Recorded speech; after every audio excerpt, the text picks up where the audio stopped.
All right, welcome into the Questionable Podcast. You got Scotty Questions back this week with Miko.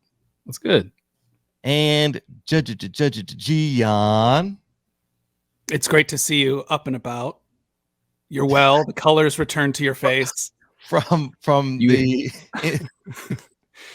upside down that From the upside down destroyed me last week in the opening. So thank you for that. I didn't listen to it for a couple of days, and then on Thursday I'm like, wait, what just happened? I'm sure that's how you felt when you came out of it too. Like, what just happened? Yeah. What just happened? God. Oh my god. Oh my gosh. Paul Westhead, Brian, Larry Coker, Ozzy Ian. Just a couple things we can get into later.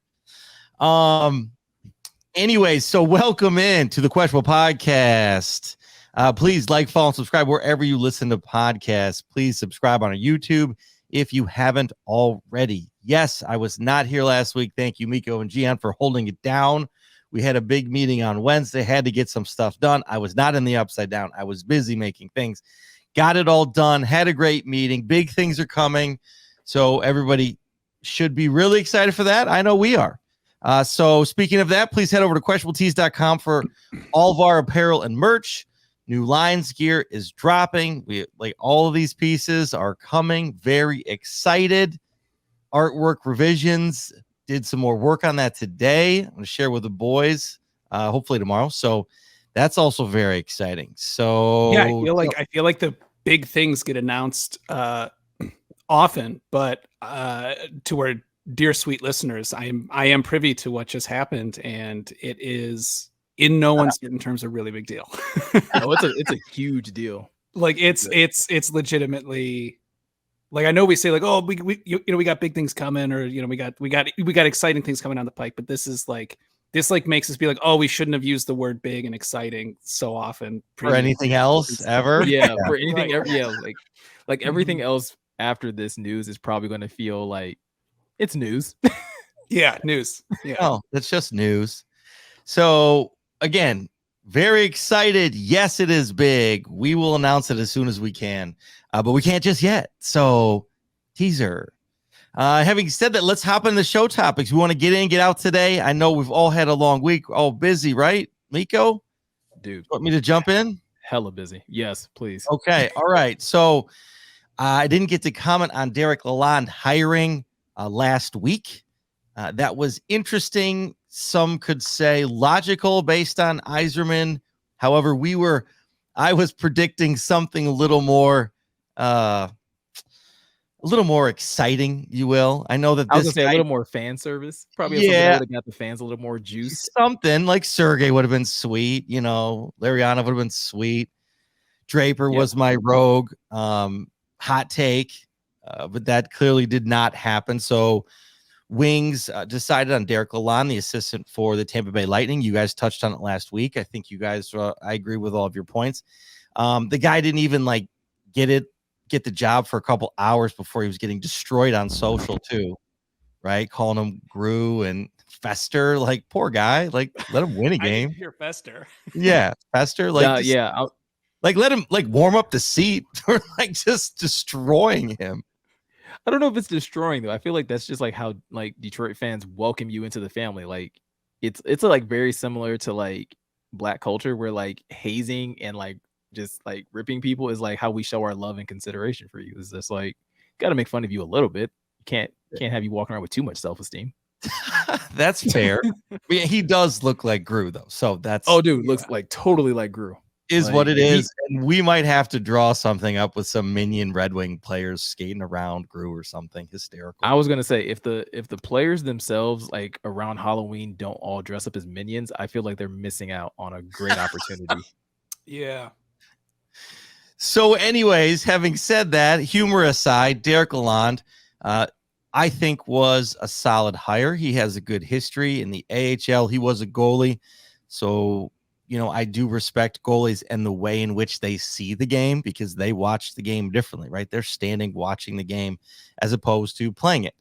Now, there's good and bad to that. So overall, I think Derek Lalonde is a good hire. I think that he is going to be tougher. I think that he's going to be a little bit more have the ability to hold these kids, right, that we're drafting, accountable.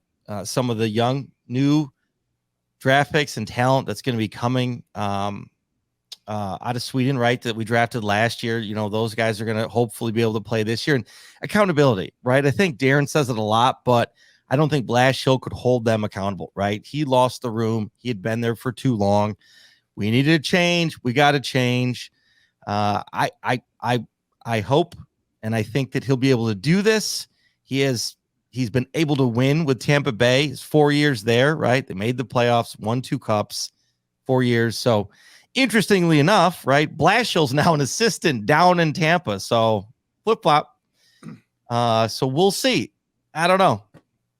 I think you made a good point when you and I talked about this, about how like getting an assistant coach is a big deal for the Wings, because as the way you explained it to me, like the assistants are the ones that are basically like doing the hard coaching in the game, right? Like they're the ones kind of drawing things up and making adjustments on the fly. So right. How do you kind of like foresee that playing out? Obviously, like he's going to be the head coach now. Like, how do you kind of foresee him like delegating that role, or how do you think he's going to kind of, what are your what is your thoughts on how he'll probably address that with this team? So he brought in the 2 guys. What are the 2 guys' names? I'm not going to have it in front of me. I think I have it. I don't have it. But he brought in his crew, right? So he's going to have, and he'll probably be more engaged, right, in coming from an assistant coach in the NHL as opposed to Blashill coming up being a head coach in the AHL, right? So Blashill was more familiar and looked a little more comfortable in letting the guys do it, I think, which I appreciate. I think that he'll be more engaged in the practices, in all of the plays and writing everything up. I mean, it's going to come from him, right? Not that Blashill didn't do that, but Blashill was doing it for the AHL. And he jumped in and got the Wings job, right? Lalonde's been doing it for 4 years in Tampa for one of the best teams. Right now, he's going to have different talent. Not right now, not as much talent as Tampa, but that's why Yzerman's drafting these young guys. I think that we're putting the team together slowly, correctly. I do believe in the talent, right? We've seen it with Sider, Raymond. Those are last 2 top picks. Right, we haven't even seen our 2021 picks play yet. You know what I mean, for the Wings. And so I think you're going to get those 2 guys playing this year. So, and then our draft picks this year, it's going to be a couple more years, right? So he's going to have a year to kind of get his feet wet, which sucks to hear as a fan because I really want them to be better. But from what I'm hearing in the Locked On Red Wings podcast and people talking, this coach should be 10 more wins, like straight up. Like this is an upgrade. It should be at least 10 right off the bat without doing anything else. Well, I was going to say, like, I think the expectation, John and I talked about this a little bit like last week, is like what the expectation should be of a Derek Lalonde. And I think, right or wrong, I think Dan Campbell has kind of adjusted the expectation of first-year coaches. Sure. Not exactly that you're expecting wins, right? Especially when the roster has to be probably rebuilt or retooled or however you want to look at it. But you're still expecting like competitive games. Now, I think that's going to look very different in hockey because there's so many of them, right? Like with the Lions, it's 17 games now that you have to at least, like, you can at least digest 17 games worth of progress and you can see where a team is improving. In hockey, with what, 82? Yeah. So in how many in basketball? 82 as well. Yeah. So like that's like basketball to me. Yeah. So it's like that's a long season to like look for progress, because more than likely you're going to hit stretches where there's like an 11 game losing streak, and I think it's much harder to like find tangible progress. But I think like that's ideally the expectation for Lalonde. Wait, can you clarify that? What do you mean, like, to find, because there's so many games you're not going to have that tangible? It's going to be so slow. No. Well, I mean, it's harder to, like, as fans, I think it's going to be harder for fans to like look at things like that, right? Like to be able to go from game to game and be like, oh, they're progressing, Because like I said, if they lose 11 games straight, or if they go like on a long losing streak, even let's say it's not 11, let's say it's like 5, it's hard to like pinpoint progress in that. Whereas like if the Lions lose 3 in a row, like they did, Right. well, obviously they lost like 8 in a row at the beginning of the season. Like you were able to pick out games where you were like, oh, they looked better here, or they looked, the defense looked really good here, or they looked really good. But it's only 17 games, so it's easier to take a step back and have a good memory of every single game, and have a much easier time being able to recall those moments of progress. In an 82 game season, I think at some point in time, I think everything may end up just blurring together. It's like, oh, well, this was a terrible season, just because they don't win enough games. Well, to put this into perspective, Amon-Ra St. Brown really. What's that? Go ahead. Amon-Ra St. Brown really kind of came out in like the last like 5 games, right? It was like slow and steady. He's coming out. 5 games in a 17 game season is roughly 1/3 of the season. 1/3 of a hockey season is 26 games. Yeah. So like what you saw over, I feel like that just the whole perspective needs to be shifted basically. And it's crazy to think about that, but like that 27, 5 games is like, if there's a bye, it's going to be 6 weeks, but 5 weeks in the NFL versus 5 weeks in the NHL, you've got I get that month and a half. I agree. That makes sense, John. But I think Miko's saying, just as a general fan, for people to kind of watch the season and be like, but to Miko, I mean, correct me if I'm wrong, Miko, am I wrong with that? Or were you?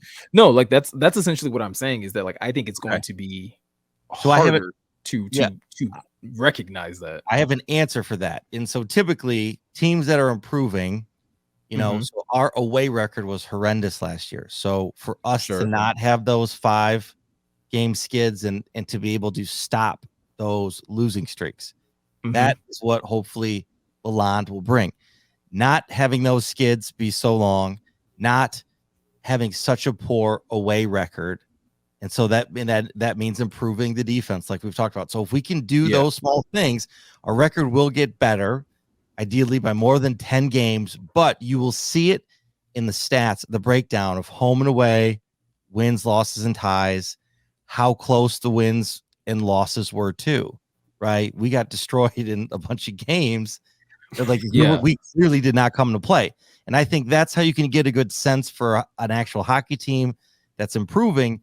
Is it's 3-2, not 6-1, right? We gave up so many goals. So I think that's a big way. And maybe we still have these losses, but at least it's like, in the beginning of the season, they were really close losses to these really good teams or wins. And then like 20 some games in it started falling apart. Yeah. And I think that's I think the expectation, or what we as fans are going to look for, is going to have to be that type of stuff, right? Like it's how close the games are and sustained like progress, right? Or sustained success. Because like to John's point about the Lions, like that second half of the season, even though they didn't win every last one of those games, like you were able to see like the tangible like progression game in and game out. It wasn't as erratic as the first half of the season, where like, oh, they look kind of in it in the Green Bay game, and then they look completely out of it in the Eagles game. Like you saw it more consistently week in, week out in that second half of the season, where like, oh, they were in it with the Pittsburgh game, and then I can't remember what, I think it was the Ravens game or something like that. Like they were just like more and more in it, and it's just like, okay, like they're kind of putting it together at this point. For me, that's kind of what I would like to see from the Wings next season, is that, right? Like whenever many games you need to win, they got to take a step. They got to take a step. It has to happen. And tomorrow's free agency opens, I think, tomorrow too. So we'll know if Stevie's going to make any other moves. Yeah. With Chicago Blackhawks, I think are open to dealing Taves and Kane. Not that we want Kane, but or Taves, but if getting Malkin's available, like Tockett's available, there's a lot of expensive players that are available though. So this to me would go against Yzerman's plan that I've seen so far, for him to spend a bunch of money on one guy. Yeah. Now, I think what he'll do is he's really good at trades, so he might package something together and get. So I heard this, which I thought was interesting and makes the most sense. He would wait until the end of the trade deadline and see what teams are like cap strapped, and then try and get some of their players like at the end, knowing that they're cap strapped. I'm like, that's Put actually him over a barrel. yeah, basically, right? Like, see you a little high over there. Yeah, want some help? So Yeah.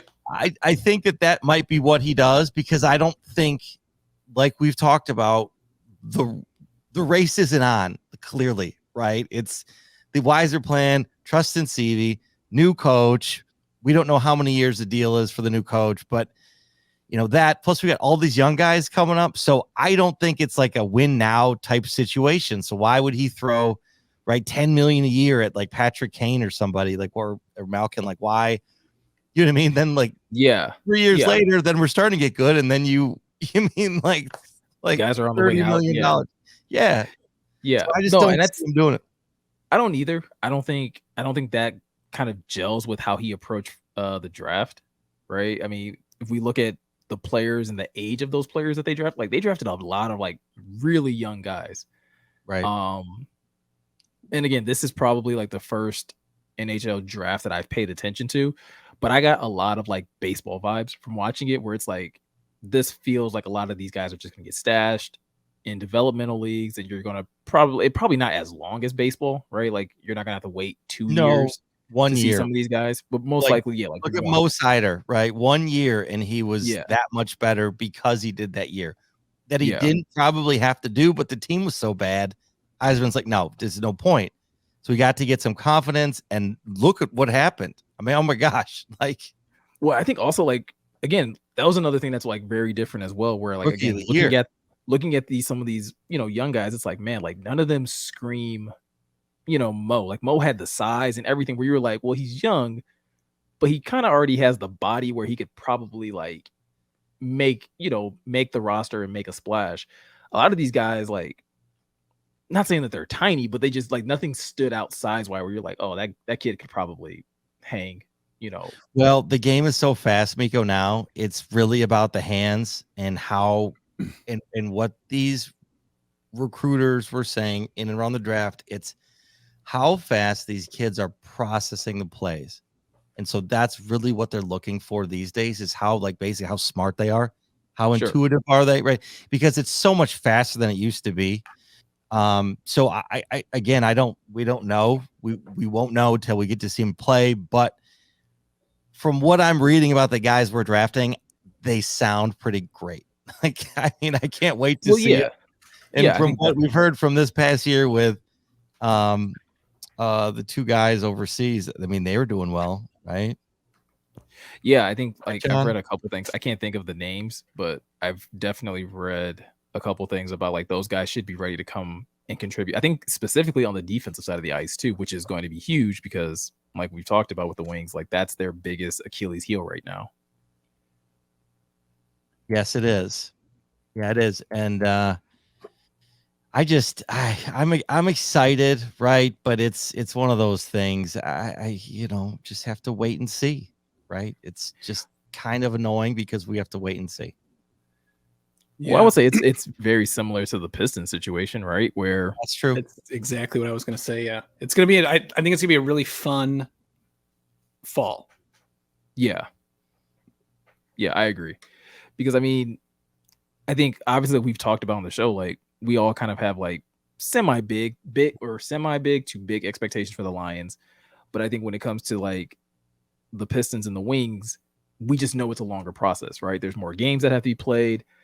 The gap in talent and in competition in both of those leagues, I feel like is larger than in the NFL in some cases, right? Where it's like in the NFL, like you could have like one dominant unit and still be pretty good. Like your other unit doesn't have to be dominant.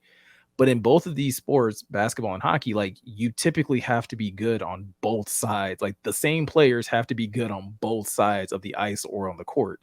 So if your talent doesn't match up to the rest of the league, like it's just going to take longer. And the younger your team is, you got to kind of like handicap yourself. Like, okay, this is probably going to be 2-3 years longer than it would be if these guys were veterans that you were getting. Right. And I'm just going to go as we're talking about this, I'm just going to go through the past couple of years of our draft picks just so we can get a little bit of perspective on how much the draft really kind of matters, but doesn't. So I'm going to start with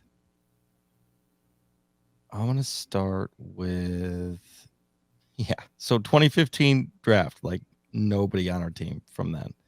2016, 2016, Dennis Chalowski was first, and then Giovanni Smith was our second pick, who's still on the team, and then Philip Bronick. Those are the ones that you know. Those are the ones that you've heard of that are on the team, but they're not in the starting line, right? Yeah. 2017, our first pick was Rasmussen, who is on the team, and he's got a lot of potential. And that was 2017, though. Yeah. I mean, that's 5 years for these guys to get to like. Yeah, that's a Gustav Lindstrom was after Rasmussen in that same draft. I mean, other than that, none of these guys we've heard of, right? Okay. 2018, Philip Zadina, and then Joe Veleno. Right. Okay. So those guys, Veleno had, some good spots this past year. But again, that was 2018, and now he's only getting some spots. Like, right. So if only Jeff Okuda is so jealous of the leeway these players are getting. Oh, right. Of the grace that these players are getting? Yeah. Yeah. Exactly. Right. Yeah. Okay. Then 2019, Mo Seider, Albert Johansson, Gustav Berglund. Those were a couple that you've heard of. But other than that, I haven't seen him play other than Mo Seider, who got right. But that's one guy. Yeah. Out of like 13. So, and then 2020, Lucas Raymond, right? Look at that, though. Okay. So Seider, Raymond. Okay. All right. 2019, 2020. Now 2021, we haven't seen this guy, Simon Edvinson, Sebastian Costa, the goalie, right? So they haven't played yet, really. Right. Was Zadina, we'll see them this year. Was Zadina and Veleno, were those also Yzerman picks, or were those that was 2018. 19, 20. No, I think that was the year before.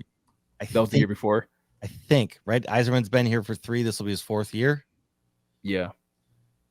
I'm just curious because, like, I mean, I think that I think that was the year before. I think because Yzerman's first pick was Mo Seider. I'm like, who's Mo Seider? Yeah. Gotcha. Right. So I was like, who's Mo Seider? I was like, oh, he's this guy.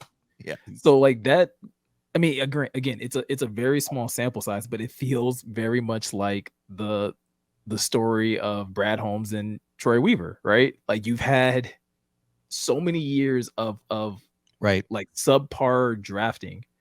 And then like, I mean, again, Zadina and Veleno, like maybe, right? Like a lot of people still have like a lot of hope in their potential, but they haven't really shown it just yet. Not yet. And there's an article about Lalonde talking about, I think, Zadina revisiting like his perspective on the game of hockey. I think Philip Zadina is very, very good, but I think that he needs to shift. Like, and so if Lalonde is already saying that and sees the talent in Zadina, but we got to switch it or change gears to really like get the potential out of you, because that's the year. Because we're gonna start having to move these guys, right? Like we're not gonna keep them. We need to package them and move them and have Yzerman work those trades potentially. I like Joe Veleno. I like Zadina, but I think that there's potential they start trading, some of these guys. I think that obviously Mo Seider, Lucas Raymond, Bertuzzi are locks. I mean, I think Larkin, right? Well, because like, I mean, like, from what I've heard, they just drafted Marco Kasper, who's a center. I mean, he's not ready yet, but I mean, I don't know. I've heard that like rumor has it that like the Larkin talks are going well, right? Like they're going to get Larkin locked up. Rumor has it Larkin's a party animal too. They suck right now, so I mean, he needs to find joy somewhere. Well, like, has he? Do you know if he's tried sleeping with his mom's best friend? Okay. is he that brand 17 minutes in? 17 minutes Larkin. I don't think Larkin has that dog in him. Quite no, that's pretty probably not. I feel like that is specifically an NFL quarterback dog. I don't know. If we ever get to talk to Jamal, I'm gonna ask him if that's a BYU thing. because they both. Oh, It's just something in the water. Yeah, those. Yeah. so older speaking of that, what is that? What we're clearly talking about it. I don't know the full story. Do we know? All right. I've just So, seen yeah, all I the was in. I was in For those that don't know, line at 'cause I don't know. Costco. I was in line trying to get gas at Costco when I got this text from Miko, and I spent the next 20 minutes sitting in line trying to get gas at Costco, like looking up, reading about this story. Because So John knows. John reporting live. Oh no! So it was. I only read headlines. Sorry. But apparently, yeah, one of Zach Wilson's like ex-girlfriends came out and said that he had like admitted to, like, during their relationship, he had admitted to sleeping with his mom's best friend. Oh, okay. So basically, like the story goes is that like his ex-girlfriend started dating his former roommate and teammate from BYU. Okay. So they're now dating. Somebody got on Instagram because, social media. Why not? And was like, and called her I have never heard this term used, but apparently, 2022 and stuff, called her a homie hopper. And so she fired back with like, this dude slept with his mom's best friend. That's a true homie hopper. And I was just like, this is the greatest story to ever come out in the offseason. Like, this is amazing. Oh my gosh. Like, Zach Wilson of all people too. Like, if I'm sure we've all seen Zach Wilson. Have you guys seen the clip from the draft where I think it's like Jamar Chase and somebody else are like doing like a handshake? Yeah. In like before the draft, and Zach Wilson looks so uncomfortable. Like he's never seen black people do a handshake before. He looks so concerned. So like to think that that's the kid, that's the guy that like pulled his mom's best friend is like amazing on so many levels. I feel like that's valuable context right there. I mean, just aghast at this handshake, but then is going home and like, hey baby, homie hopping. No mom, I'll bring her the cookies. It's okay. Yeah, man, like miss, I know you babysat me when I was a little kid, but it's about to get real. Hey, he's like, he just hit her with the deep passes aren't the only thing. Passes aren't the only thing I can throw deep. Oh my gosh. Mm-hmm. Hey, is your mom home? No. Nobody's home. I feel like he just like I can't help but think that he got like asked. So LA. Like his mom was like, Zach, can you go take the Tupperware back to Tammy? And then he came back like 3 hours later and was like, what the hell took you so long? She needed some help. Oh yeah. Anyways, I'm sorry I asked. Broken. I'm sorry I asked. The pool was broken. She needed to take the trash out. No, the cable. That's always the story. That there's the cable. She had trouble with her plumbing. Yeah, plumbing. Anyway, Pistons Summer League is going on. Pistons, yeah. What's up with the Summer League? What's going on? I see it. I have it on here. Today's game has been terrible, but they've also like sat like everybody except for Jalen Duren, who's playing. Summer League has been exciting for the Pistons. I think Jaden Ivey, at least in 1 game in 5 minutes of another, has gotten a lot of people excited. He's definitely showing off all the skills and assets that like basically got him drafted that high, right? Like he's explosive, he's athletic, he seems like he'll be a very good complement to Cade, right? And he seems like he'll be very good for this offense, who is in desperate need of somebody outside of Cade that can create their own shot off the dribble. And Jaden Ivey does that extremely well. In the couple games that like I said, the game that I watched and the couple of highlights that I watched in the game that he got injured, like you can't sleep on him, right? Like he can lull you to sleep on the perimeter and just in a blink of an eye be past you. Now I am taking the taking this with a grain of salt because it is Summer League. I was gonna say this is Summer League, Like, but he should be doing this though, right? This is what he should be doing, correct? yeah, no, absolutely. If Right. he is every bit What? of the player, Watch What out time? for that should. I That's feel all like I feel like John's gonna start wagging his finger at us whenever we say should. Yeah. But no, like it's yes, in theory, this is what he should be doing if you're looking for signs that like, okay, he's who we thought he was. I will say this though, and like this seems like last year we talked about like how Cade's draft class, obviously like it was really tight with Rookie of the Year between Cade, Scotty Barnes, Yeah. and Evan Mobley. And even Josh Giddey before he got hurt. I feel like this draft class is going to be just as like competitive, right? Because as great as and as excited as people have been about Jaden Ivey in the limited amount of games that he's played, Paulo Banchero, who was the first overall pick by the Magic, he's looked amazing. Chet Holmgren has looked really good. Keegan Murray has looked phenomenal. Like it's going to be, these young guys are going to be really like pushing the envelope if they can translate what they've been doing in Summer League to their respective teams. So that's awesome. And interesting to me is that we haven't seen like an all-star, like a Zion, right? Like, yeah, he hasn't even played, so I don't even know if he's good, but dude's missed like 100 games. Yeah.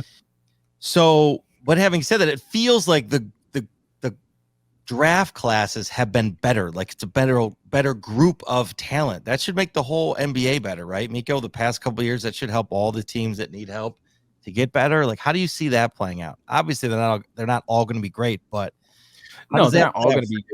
Yeah, no, it's not. They're not all going to be great, but you start to get the feeling that like, okay, like better quality of players are coming into the league, right? Like whether they're choosing to go the G League route or whether they're getting more coaching, better development in college. The last couple years, it just feels like, okay, we're getting a better crop of young talent. Like I said, Cade's class was amazing. And looking at this class, again, it's Summer League. Some of the stuff like you kind of expect them to do, but they look really good. I've been very impressed with Jaden Ivey as somebody who didn't get to watch a lot of Jaden Ivey in college. I will say this, and this isn't a slight to Jaden Ivey, but like I saw a lot of people comparing him to Ja Morant, and I see it in glimpses, right? I see a little bit of where people get that from, like his quickness, his quickness more so than anything. But like Ja Morant is a different animal when it comes to like athleticism. Like he's scary athletic. Ja Morant actually, to me, in the limited amount of games that I've got to see him in, he reminds me of a young Dwayne Wade. Like just explosive. Good comparison. Yeah, like he's driving the lane. I mean, he's going in every time. Oh yeah, he's fearless. He'll hit the occasional three. I worry about his longevity though, man, right? Like those knees and those ankles, like the way in which he goes to the rim. Yeah. And that's always going to be, with any player, like it's more of a concern. It could be more of a concern for Jaden Ivey than it is like say for Cade, just because Jaden Ivey plays at a more breakneck speed than Cade does. Cade seems a little more like methodical and plays with a slower tempo, I would say. Right. Interesting. Yeah. Gian, thoughts on the Summer League? Jaden Ivey? I only wanted to ask, well, two things. Do we know how bad the sprain is yet? Not really. He came out and said he was fine. They sat him in this game, obviously. I mean, it's still July, so it's not. Yeah, it's. I'm assuming I didn't. He probably won't. Yeah, I didn't see it. I saw the replay of it. So he took a three, and basically, the guy that was guarding him stepped in on him. So essentially, like whenever you shoot the basketball, like whenever you shoot, it's an unwritten rule that like, hey, you allow the shooter, like you give them space to land. The defender was just a little too close, and Jaden Ivey came down on his foot, which obviously caused his ankle to roll. So it definitely looked like a sprained ankle. Like from seeing it, I was like, yeah, he definitely sprained it. It didn't look anything worse. But I would expect him. We probably won't like see him or like expect him to be on any type of basketball court probably for the next 2 months, probably just as a precaution, just to make sure. Because like, yeah, like these Those ankle sprains can be man. bad. Yeah, I was gonna say they linger. But he's young. He can, he'll be fine.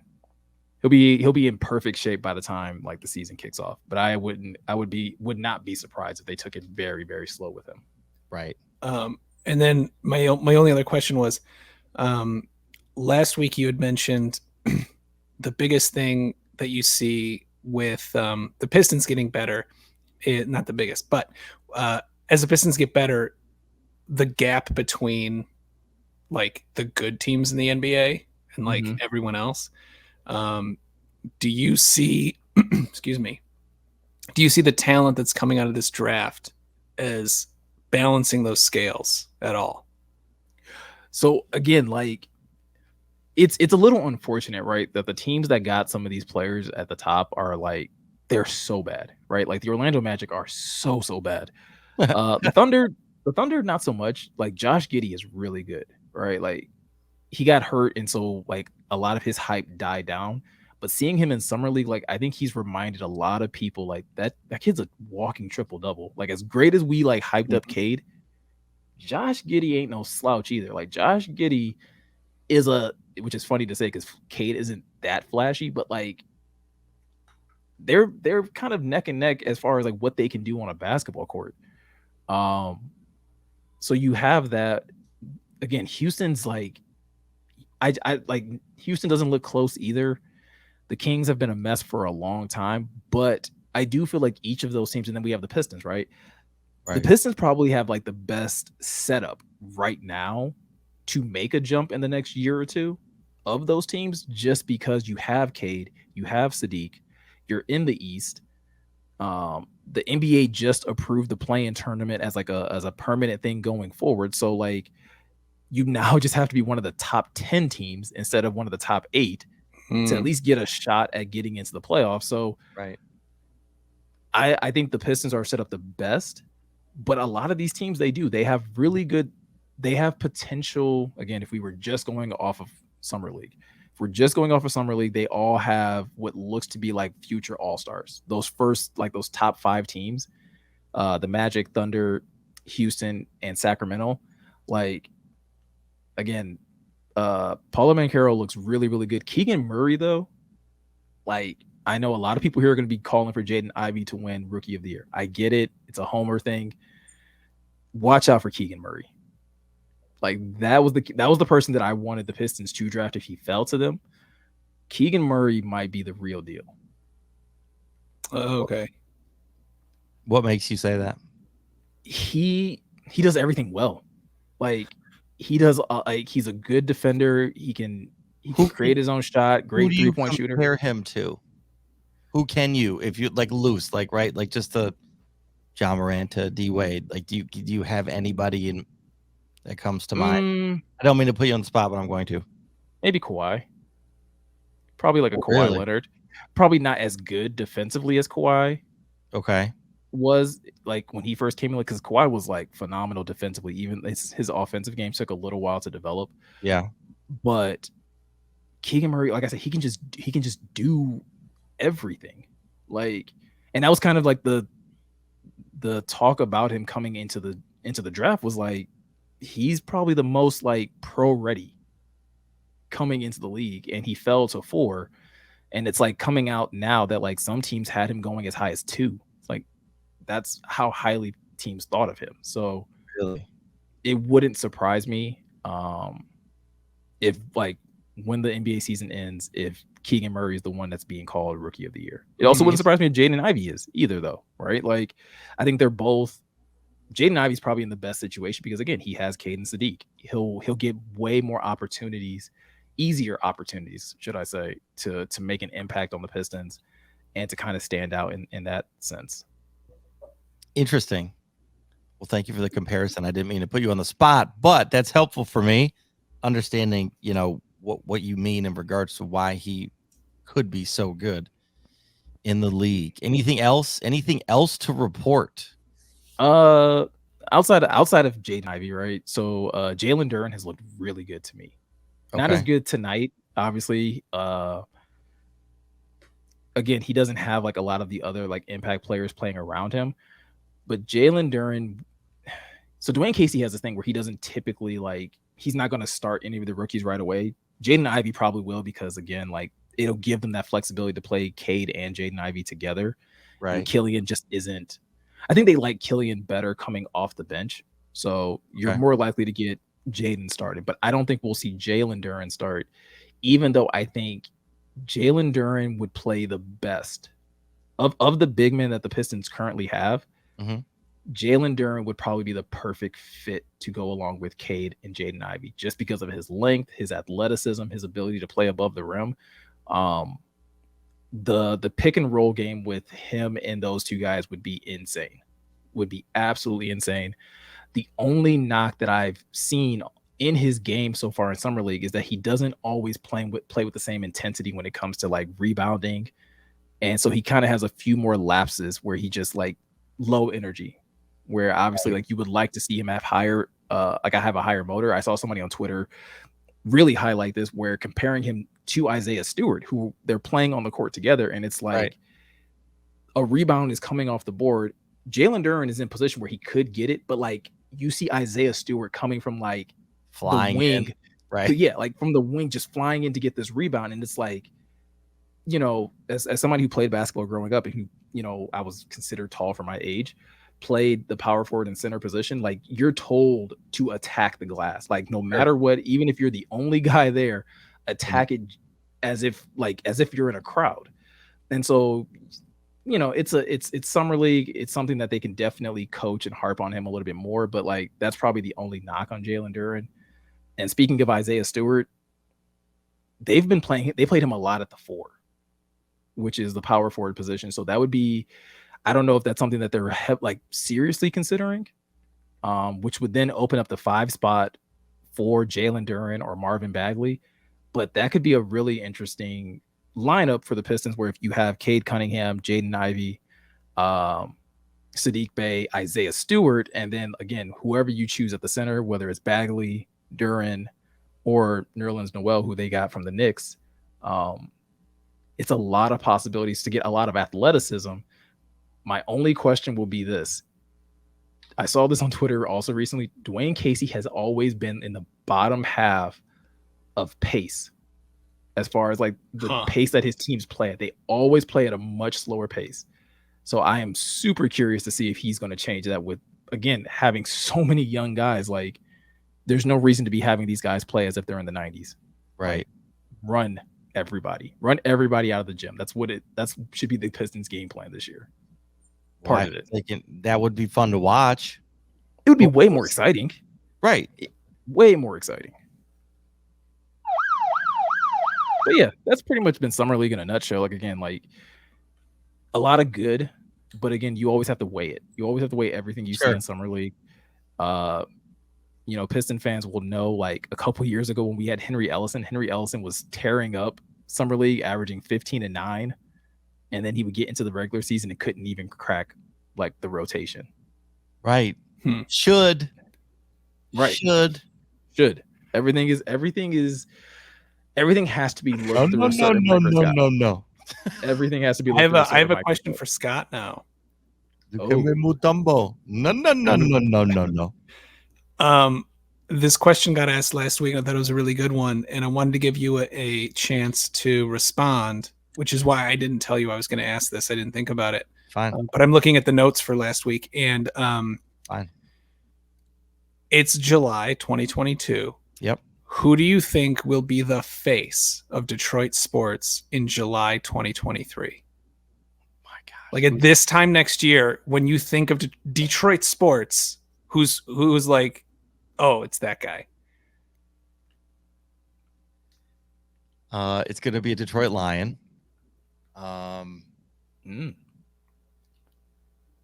Yeah, it's going to be a Lion. It's going to be a year from now.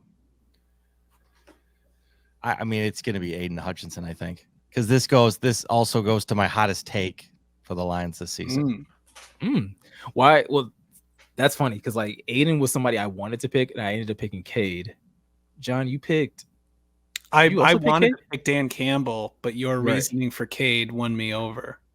Yeah. So part of me was thinking Dan Campbell too, but he's going to have to step out of the stoplight, step out of the spotlight, and the players are going to have to take over, right? So my opinion, next year it's going to be, I think, Aiden Hutchinson. I wanted to say Jamar, but you mean Jamal? Jamal, sorry, but no, I think it's going to be Aiden, and that ties into our hottest take for the Lions this season. That'll connect. What is your hottest take? Yeah, go for it. Might as well. My hottest take is that Aiden Hutchinson's going to tie the record for most sacks in a season. Oh my! As a rookie? Yeah. Wait, yeah, that's for the Lions or like in NFL history. Well, so the hottest take is to tie, like to actually tie and get what, like 14? Was it 13? How many is it, Miko? I feel like the NFL record. Well, for the NFL, I think it's like 22. Is it really? That's a lot. That's a lot. I think that's a lot. That's a lot. Yeah, I'm pretty sure. I could maybe tone it down to like Lions record then. Yeah. I'm looking that up right now because I'm curious on what that is. Like, what's the most sacks? Didn't Strahan have it though? Well, I think he still does, or him and TJ Watt now share it. Was it 22? Because I think TJ had like 21 and a half or something. Yeah, it was really close. So the Lions record is 15. Okay, that's okay. Still hot. That's why I was going hot take in the NFL record. Yeah, probably not going to happen. But if he's the face of the Lions next year, he's going to have to do something to do that, which would be at least 15 sacks, tie the record. Yeah, for the Lions sacks in a season. Is that, and who's that held by? Is Sue? Robert Porsche. Oh, she was good. Yeah, I mean, he's also like the team leader in sacks, like total. But yeah, to confirm, like TJ Watt and Michael Strahan are tied for the most sacks in the season. They both have 22 and a half. 22, that's insane. Insane. Hot take. Yeah, that's a habanero. That is a ghost chili pep. Man, chili pep. But if all right, so I'm going to go with Lions record, not the NFL record. Fine, 15. But that would, it would. First of all, it would validate Aiden at 2, right? It would be just like the greatest, like, yo, he's the real deal. Right. And again, with 17 games in a season, it's a little more plausible. You get a few more bites at the apple. Sure. So go ahead, John. I was just gonna say I kind of like it because it, in the same way that mine, like, it's probably not gonna happen, but it's not so ludicrous that there's no way that you'd be like, oh, like there's a route to get there. Like, if Charles Harris proves that this wasn't a flash in the pan season and continues the trajectory, which Todd Wash certainly says that he looks every bit as good as he did at the end of last season, then you have to account for Charles Harris. You're going to have to account for Aleem McNeil. You're going to have to account for Levi Onwuzurike. And you're probably going to have to account for Josh Paschal.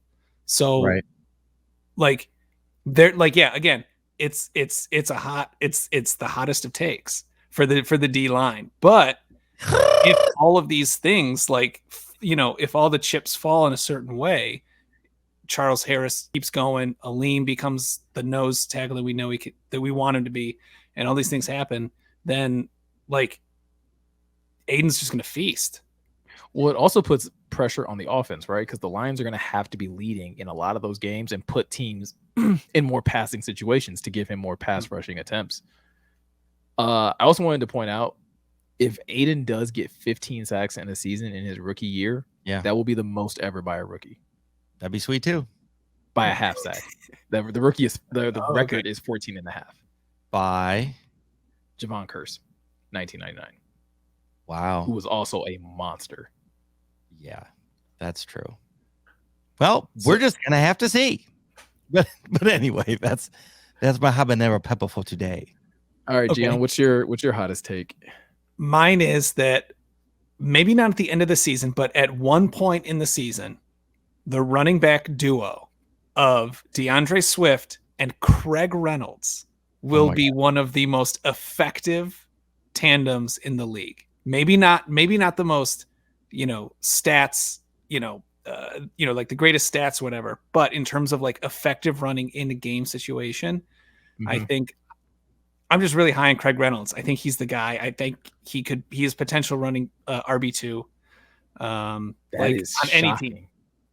Wow. That is. So I think I feel like that's spicier than Scott's, because yours includes a player jumping another.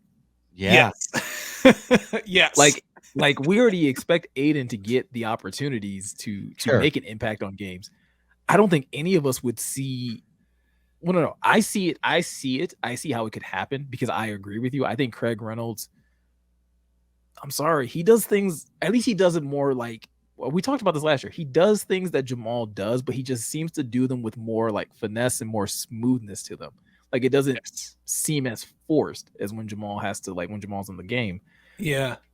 So, yeah, I'm reminded of a quote from Kerryon Johnson. It was in DeAndre Swift's rookie year. Kerryon was still on the team, and I remember this. and they were like asking, I don't know if it was on the sidelines or whatever, but someone asked Kerryon like about something Swift just did, and Kerryon straight up says like, my body cannot move like that. Like my body cannot do that, what he's doing out there. And I feel like Craig Reynolds is that way, how fluid his hips are. We should see if we can repost. Can you repost Twitter threads on Instagram or on Twitter? We should repost it under the we gotta like screenshot it.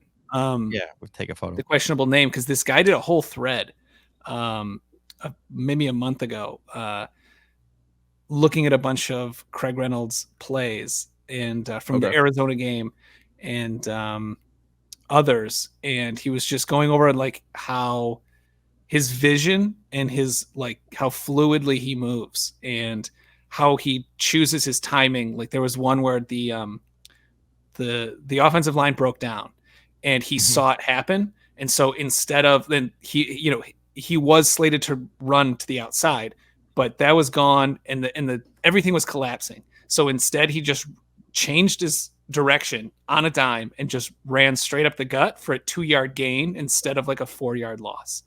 And like that's the stuff that like Jamal Williams doesn't really do. I think obviously like I think we would all agree DeAndre is clearly the most talented running back on the team. But I think like as far as skill sets, when you start comparing skill sets, I think Craig Reynolds checks more of the same boxes that DeAndre checks than Jamal does. I think Jamal is probably the more powerful. He's clearly the power back on the team. Right. He goes north and south very well. It is that other stuff, right? The cutting on the dime, the being elusive in the open field. He doesn't quite do that as well. And I don't think he he has good breakaway speed. Probably obviously not as good as DeAndre, but it's honestly, if it were to happen, it would be a great sign, obviously for Craig Reynolds, but it'd also be a great notch in the belt of this coaching staff. A coaching staff that preaches like, hey, we're going to play the best players. We're going to play the guys who give us the best chance to win. We've talked about this over and over again. We know they love Jamal. We love Jamal. The city loves Jamal. So it's like Jamal is definitely questionable. Right. So nobody wants to see Jamal not get playing time. But I think we would all agree, if Craig Reynolds gives you the better chance to win, then he should be RB2, or he should get a fair amount of touches to have like a significant impact. And then like imagine like bringing in a fresh Jamal Williams to like punch it in at the goal line. Yeah. I mean, yeah, I think works for me. Yeah. I mean, especially when Jamal and DeAndre both struggled with injuries last year. Like, yeah, like throw Craig Reynolds in the mix. I mean, and again, yeah, if he can pick up where he left off, that impact is just going to be insane. He looked so good in the limited amount of game. Well, not even limited, because he played a lot in the second half of the season. Yeah. That Cardinals game, he looked so good. Oh yeah, he looked like just like how was this guy sitting on the couch? Right. Right. Interesting. Okay. All right. Also, down, we also got to remember Hard Knocks too. So whatever, I mean, yeah, it'll be interesting to see for next. Yeah, that's why I think it's a line though, for John, to your question of like next year this time, who's the Detroit athlete? To me, I think it's because of Hard Knocks and the lines. I think as long as they don't stink, right? If they do win more games and the team's solid, right? I think it's a no-brainer that it'll be a Lion. Now I don't know which one. I mean, but anyway, I mean I think Aiden, but anyway, Miko is up. Okay, so what? So yeah, my take for the Lions. Yeah, my hottest take for the Lions. I've already said it before on this podcast, but I expect Jamison Williams to put up a Jamar Chase-like season. I just think what he's going to bring. I think we've gotten so many indications in the offseason. They can't wait to get this kid in the lineup. Like from Dan Campbell to Ben Johnson to Jared Goff to the other receivers. Like it's like everybody just seems like licking their chops. Like, you guys just don't, and they haven't even got to see him practice, which is the crazy thing. Right. Like, it's not like he's tearing up people in practice and they're like, oh, you guys wait till you guys see him in games. Like, no, he's all college wheelers. Yeah, it's all college hype. And they're just like, you don't coach that. They all just kind of know, like, you can't coach that. And when we get him in this offense, yeah, look out. It's going to be electric. So that's probably my hottest take. I think he will put up a Jamar Chase-like season, and I think he'll win Offensive Rookie of the Year. Ooh. I don't think. Whoa. I think his not just steepest putting up the numbers. Yeah, his steepest competition is going to be Kenny Pickett. Quarterbacks always typically get the nod, but I think if we're talking about other receivers, I mean, the Falcons have a brand new quarterback, and even though Drake London is really good, Marcus Mariota is just mid. Right. Yeah. So like there's going to be, I don't think that connection is going to like pop off. Plus they still have Kyle Pitts there. And I think Kyle Pitts is going to demand a lot of the touches. You look at the Jets with Garrett Wilson, if Zach Wilson can stay off his teammates' moms, maybe they'll be explosive. Probably not. I'm trying to think. Chris Olave has to deal with Jameis Winston. Like, does that breed a lot of confidence? Like, maybe, I don't know. Yeah, again, plus Michael Thomas will be coming back. It sounds like the hottest of takes, but when you start saying all of the other rookie receivers, it's not. It's like there's a path in the same way that there's a path for Aiden to get 15. There's a path for Craig Reynolds to become RB2, and with the offensive line being if they become as dominant, then our run game is going to be dominant. The same way, I feel like, because I hadn't really considered all the other receivers that got drafted ahead of Jameson and who their quarterback is going to be and the team that they're going to be on. And I feel like Jameson Williams with Jared Goff on the Lions, with DJ Chark, with Amon-Ra St. Brown, I mean, he's in the best situation of any of those guys. Yeah. Again, and I just think like this offense is going to be, I think this offense is going to be high octane. Like they've already been talking about, doing more no huddle stuff. And I really do think they're going to lean heavily on their playmakers being TJ, DeAndre, Chark, again, Swift. Like there's just so many weapons on this offense. And I think Ben Johnson is really going to put them in position to excel. And really is going to be like a pick your poison type of game where it's like, you want to take away TJ? Fine, take away TJ. We're just going to feed it to Amon-Ra St. Brown. As long as Jared can make the throw. I mean, yeah, that's honestly what like like but I mean that'll be the linchpin in all of this, right? If all Jared, of it is that correct. Yes. This is if his Jared season. Gotta do it. Well, I think he has to feel that pressure, right? Like he has to be looking around looking at his skill positions this year compared to last year and being like, I got gosh. Yeah. I have a team. I'm a kid at a candy store right now. I got a team now. So yeah, he's got to make the throws. I think he can. I think he can, but he's got to do it. I still always go back to Brad Holmes' incredible answer to this question was when he was straight up asked, is this a make or break year for Jared Goff? And he said, it's not a make or break year, but he has been given the tools he needs to be successful. Like that's the principle. We got him everything he needed. So yeah. Because you next question. You can't look at this offense right now and say there's a huge gap, right? There's a question mark on JMO for sure because he's hurt. So, is he going to be good? I think the only other question mark is tight end 2. And if that's if that is the only question mark on your offense as far as like outside of the quarterback is your tight end 2, but you feel really good about wide receiver 1 or wide receiver A, wide receiver B, and then you have St. Brown in the slot, TJ at tight end 1, Swift, Reynolds, Williams in the backfield, and then an offensive line where that is just has been solid when healthy. That's right. And I guess that's the only other real question mark is health. Yeah.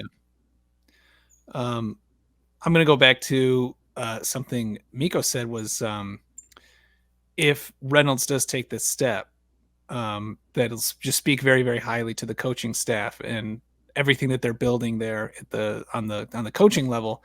And this is something that if everyone or if people listening are interested, which if you're listening to this, you're probably interested in the Lions, go listen to Tim Twentyman's interview with Jet Modkins. He's an assistant special teams coach. And it was very, very illuminating because I feel like he spoke a little bit more freely. He's a really young guy. Again, former player. But he spoke about what you were just talking about in regards to Jerry Jacobs and AJ Parker. Their success last season allowed every single positional coach to tell the guys drafted in the later rounds, your Malcolm Rodriguez's, your Chase Lucas's, allowed every single position coach to say, look at AJ Parker, look at Jerry Jacobs. They don't just say these things to say these things. If you play well, if you show out, they will find a way to use you. You will get playing time. And so just the fact that like those two guys had the season that they did, now granted we're decimated by injuries, but the fact that they did step up and they did play that well allows all those other coaches to tell their guys, like, this isn't just talk. They really do mean it. And that just makes everyone that much more competitive. It makes them play harder, fight harder. And it just, the end result is just the overall net effect of everyone's play level being elevated.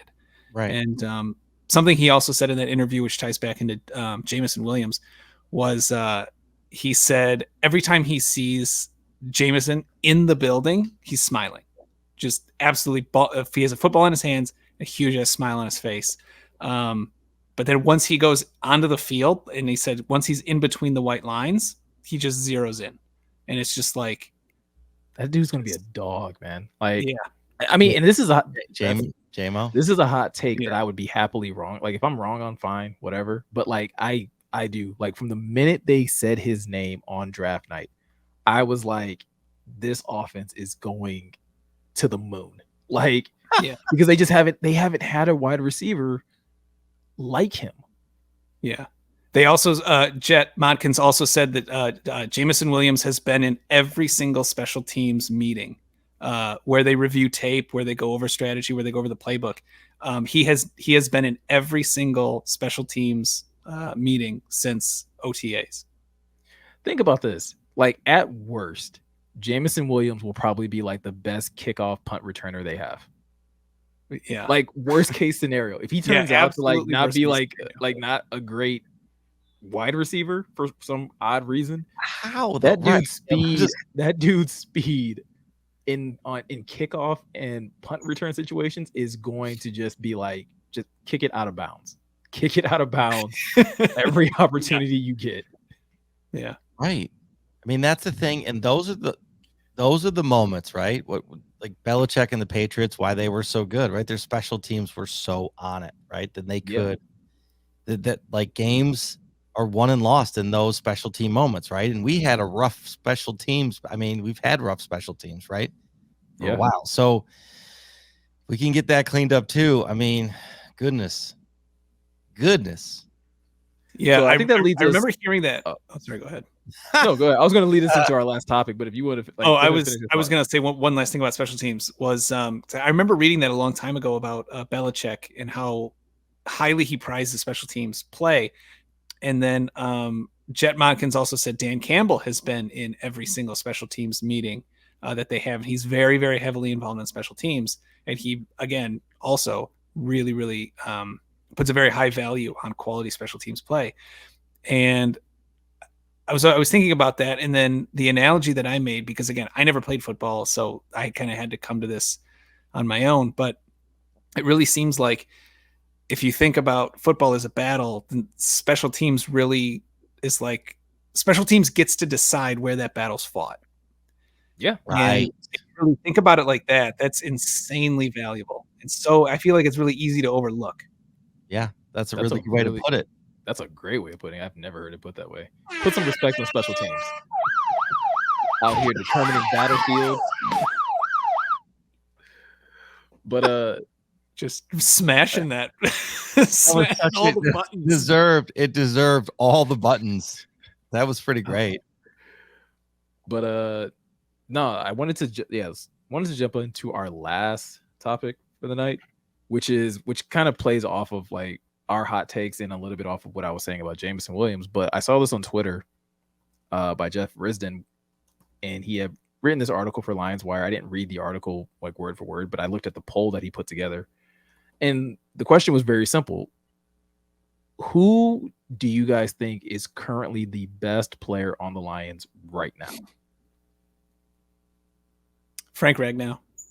And that was what I said in the poll, and but yeah. So boring, maybe predictable, but I mean, it's Frank Ragnow. Scotty?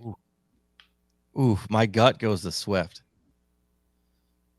Dude, I'm gonna tell you right now, that's who I was stuck between. I was stuck between Swift and Frank. Because TJ was like in there too. TJ was TJ Swift. But like as I start to like zero in, like whenever I think about the Lions team, the people that stand out first and foremost in my mind, but I'm like, man, they are just they're just better. Right. And it's like I too voted for Frank in the poll, but it was because I was so afraid to push DeAndre, because I think like, which is crazy because like nobody can see my vote. It's not like somebody's gonna be like, right. Oh, Nico voted for Swift. But like honestly, if I could redo that, I would vote for Swift. I just think, I know he's been injured, but like when he's healthy, he's like you can't tell me that he's not one of the top running backs in this league. Like he's just the numbers, he does everything well. So beginning of last season, his numbers wasn't he top in the league for receptions? Yeah. In receptions as a running back, I mean, yeah, like he does. He just needs to be healthy, because when the ball is in his hands, and he needs to be healthy and he needs to be treated like a number one running back. I get it. You have Craig Reynolds, you have Jamal Williams. You want to do the split carry thing. No, but we talked about this before on the series. Yeah, we talked about this before on Luke's podcast, and we talked about it a little bit here. Like, give Swift the touches, right? Like, because he does. He just seems like 1,000-yard rusher. He seems like a guy who could have 1,000 yards rushing, 500 to 600 yards receiving, and like 8 touchdowns. Like, he just seems like that guy. Right. Well, Well, that's what I think. That's what Miko thinks. He'll redo his vote, so he's got to go do that now. Or did they close? Yeah. I don't know. It might be open, but I don't think I can redo my vote. I was shocked that like Tracy came in last, like behind other. like I was like, really? Like, What were the options though? Hold on, I didn't even know the options. I'm gonna try to do this off the top of my head. Yeah, just to like, was it? Like I saw TJ, Swift, Ragnow, Sewell. Panay was in my head. He was in my head. I want to say Decker was on the list. Maybe. Right. I know Orawarie was in the list. Orawarie was on the like. There weren't that many defense. I think like Orawarie and Walker were the only two defensive players. Everybody else was like offensive. Maybe. Oh no, Aiden was on there. So those three. Aiden was on the list. I don't think Jamison Williams made the list. But I would like if Jamison Williams was healthy. Yeah, he would have been in the mix too. Like without ever playing a snap. If we're just going off of talent. Yeah. Yeah, I mean, I still St. Brown was on the list. Yeah, so in my head, the just not that anybody cares, but I'm going to share it. Mm-hmm. In my head, I first thought of best player. I immediately went to Swift, and then it was Hawkinson. I was like, what about Hawkinson? Or then Amon-Ra. Oh yeah, and then Panay. Oh boy. And then I thought of Ragnow. I don't know what, but like that's just how it kind of went. It went Swift, Hawkinson, Amon-Ra, Panay. Like that's how it just like as I was processing that in real time, not having seen the article, I was like, yeah, I more so thought of it as like who on the lines do I think could be in the mix of like one of the best at their positions, which is why Frank came in there. That's Frank fair. was in there super easy because we don't really talk about centers, but like Frank is easily like top 5 centers in the league, right? Like he has to be. Yeah. And then I got to TJ because I think TJ is a top 10 tight end. So it's like, okay. And then Swift, like I think he just has the makings of a top 5 running back. He does. He just needs a little bit more help around, like not even help around him. They need to treat him like a 1. I agree with you on that. And I think now that the wide receiver, I mean, just the offense in general is just beefed up a level. So that's only going to help him, right? It should only help. Like play action. It should only help Goff it should only help relieve the pressure. And like, so defenses are guessing more than they are knowing our plays. I feel like somebody's going to like get me for saying that DeAndre Swift should be top 5 because I'm probably overlooking somebody. I know I have to be saying top 5. What? Because there's 30, like there's what 31, 32, like 30 teams in the league. 32 teams, yeah. That seems like top 5 seems high, but like I'll stand by it. I mean, you could easily say top 10. I could easily say top 10. I'll be bold and say top 5 though. That's okay. Come at me, bro. We will see you. Come at him. To your point about just thinking about who is just kind of at the top of their position. I don't know if you guys saw this. Pride of Detroit, Eric Schlitt, Statman, friend of the show. Eric Schlitt had this article. He's doing a 2022 Detroit Lions roster preview, and he had one about Amon-Ra St. Brown. I won't quote much of it or hardly any of it, but this one string of stats really stood out. I wanted to share it with you guys. In 2021, 17 games, he had 9 starts, and he gives his stats. His overall Pro Football Focus grade was 79.9. However, if you put that into different context, his PFF receiving grade, wide receivers with 50 or more targets, that goes to 80. His grade goes to 80, which is 17th out of 90 wide receivers. His PFF grade, wide receivers with 50 or more targets, with half of your snaps playing in the slot, he's 3rd out of 27. He is behind only Cooper Kupp and Tyreek Hill. His PFF drop grade is 91, which is first in the entire NFL, regardless of position, wide receiver, tight end, running back. So he is the number one drop grade in the NFL. Not in a bad way, in a good way. He drops the he doesn't passes. yeah, he drops Right. the fewest Yeah, passes. he does not drop the ball. And then he was behind only Cooper Kupp and Tyreek Hill in grade with wide receivers with 50 more targets with half their snaps coming from the slot. I mean, that's great company to be in. No, it is, especially coming off of rookie season. And again, what Amon-Ra does, especially out of the slot, is great. And I know we talked about this like a month or so ago about like, is he a top 32 receiver or something like that? And the only thing that hinders is like you said, John, there's 32 teams in the league, or 30 to 32 teams in the league. They all have number one receivers. So it's like, well, that's more than likely like he's behind at least 28 of those guys. Right. So it's kind of tough, but that doesn't mean that he can't be great for us. That doesn't mean that his impact can't be felt much stronger, I guess, here than it could be anywhere else. Because I think, again, when you have guys like TJ Hawkinson and DeAndre Swift, and teams are going to try and take those away, well, then your slot is just going to like devour defenses. Right. Mm-hmm.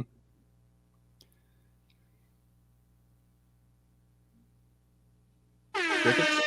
There it is. I was waiting for like crickets or something. Do you have crickets? That's it, man. Oh, you got the clock. You got the clock. Oh, man. No, good dude. show, guys. This is where it's at. Yeah. Lions gonna win all the games. Man, we going all the way. Oh, yeah. I can't wait to hear what he's got this season. Because the Lions won the season. Nah, man, we playing that like after every win. I don't care if he comes out with new songs. We're playing that one. I don't care. No, we gotta stick with that one. Yes. So good. It's so. I love because like he has that line after because he wrote it after their first win. Yeah. And there's a lyric in there that says, because all we do is win. And we were what, 1-10-1? Yeah, he's like, like 1-10. Like, man, shut up. All we do is win. Yeah. All we do is win. Yeah. So good. Let's go. I said the Lions won the game. Man, we going all the way. All the way, baby. We about to celebrate. Why? Because the Lions won the game.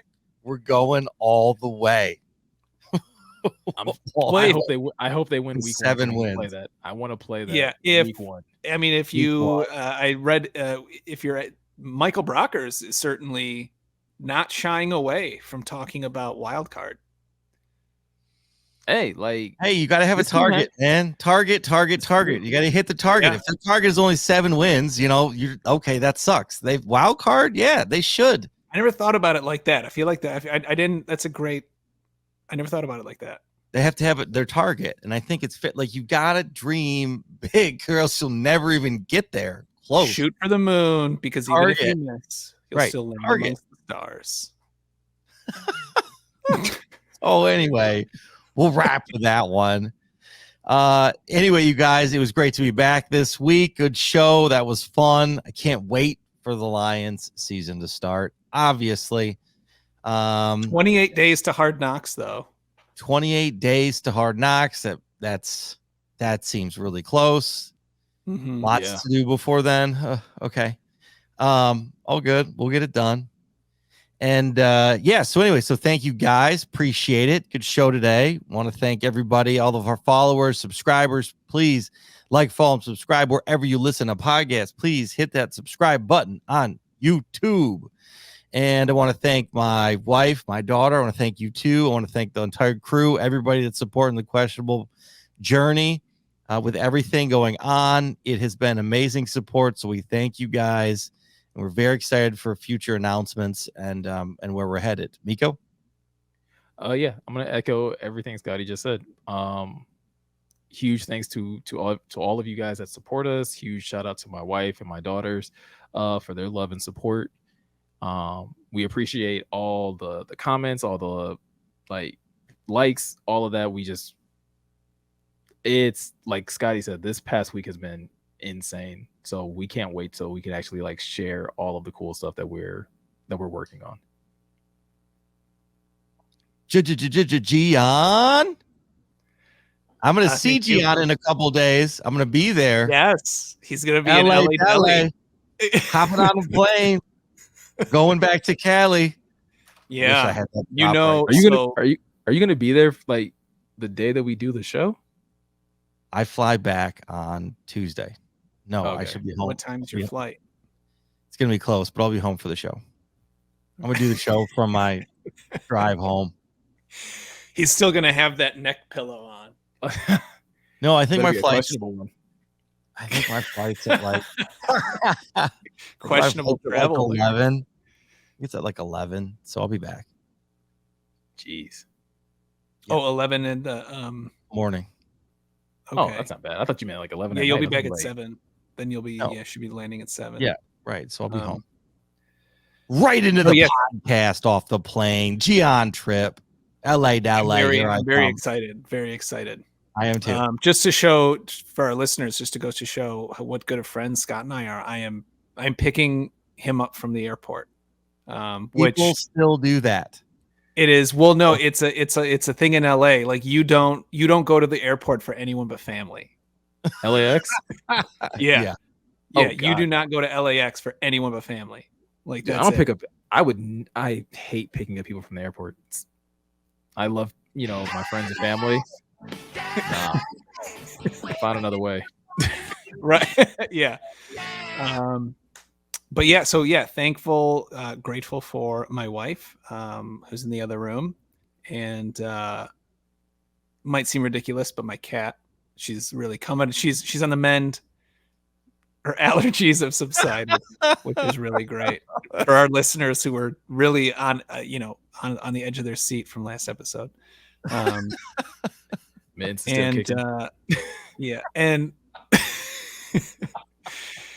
I also I special shout out to Scott because he's been working very, very hard he's been working for 2. He's been pulling my weight over there in Michigan. He's setting things up, setting pins up and knocking them down. Doing our best here. We're doing it. Can't do it without you guys. It's a team, and we can't do it without our listeners either and their support and the cat. So I think with that, so again, I'll be in LA with Gian. We'll snap some pics, maybe a red carpet or 2 if he'll invite me. I just don't know if he'll take me to these things. He'll probably leave me at home, or I'll be back in a couple hours. We're gonna go meet with Brad Pitt. Right? That's I don't know. I thought he had the end with Zach Wilson's mom's best friend. Oh my.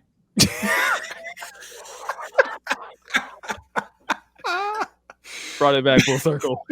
And with that, we're gonna wrap it today. So thank you all. This is the Questionable Podcast out.